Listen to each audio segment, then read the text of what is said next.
So mga kalab, assalamualaikum, happy Ramadan Karim. Nagluto tayo ng sorba. Ito oh.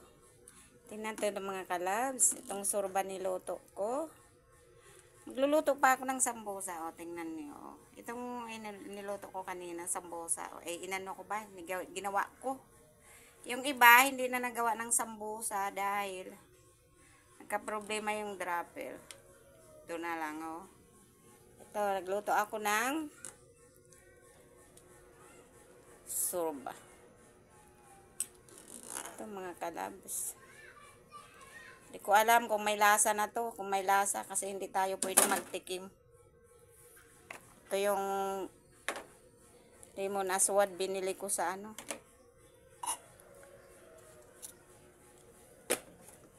Hindi nagawa ng sorba mga kalabs. Ito oh. Mamaya lulutuin natin pag ano, mga ano na lang. 10 minutes bago mag ano, buka. Ito muna yung niluto ko. Hindi pa nga ako nakapagluto ng ano, isda. Ito muna yung una niluto ko. Kasi itong una-una kakainin namin ni husband. Pag mag-iftar na kami.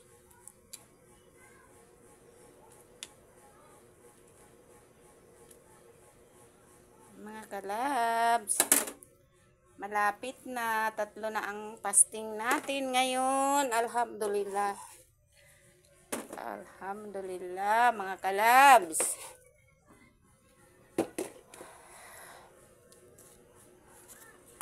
Sana haba pang buhay natin. Marami pa tayong Ramadan Karim maabutan. Alhamdulillah. Ramadan Mubarak.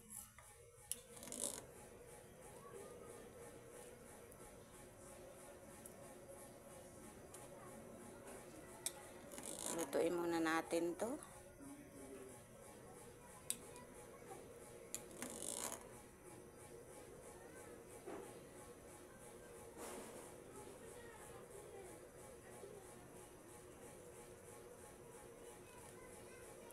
Kumukulo-kulo na kasi hinahalo ko ng hinahalo, umaapaw mga kalabs. Dalawa lang naman kami husband kakain nito. Mga anak ko hindi naman kakain. Yung sambusa halos maubos nila yan, pero ito ayaw nila eh.